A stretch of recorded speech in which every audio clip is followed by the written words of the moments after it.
RJ, yun nga, crucial error nung dulo. Ano masabi mo dun sa nangyaring 5 seconds na lang?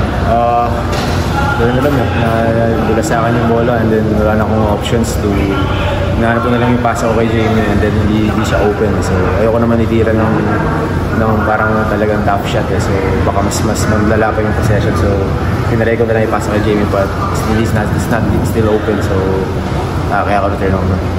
May sinabi ba si Coach Jim after nung nangyari? Wala naman kasi yung ino-open niya sa amin yung 4 na offensive rebound ng last shot ng tira ni Kuya Ray ng Batak. Yun yung pinaka-big sa amin. Naging crucial point namin yung parang alam mo all ata all 85 or something. And then nakashoot si Kuya Ray ng Batak ng threes coming doon. After nun yun yung 4 offensive rebounds. And then yeah, we're sleeping. Hindi na-rebound yung bola and hindi namin na-locate kung saan yung talbog ng bola. So kaya sila nakakuha ng actually before yun maraming open threes eh. So Square yung pinaka-last na nakahawak and then nakuha niya yung last na tira panlamang. Kumusta yung moral ng team after yun ng injury ni Brown?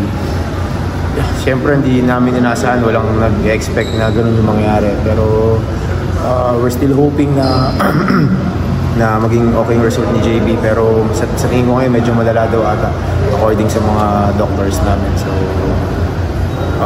wala eh. So wala nga naming harapin to. We're still in the finals kahit locals kami na matitira dito against dominant team like Mountain. So wala, yun talaga.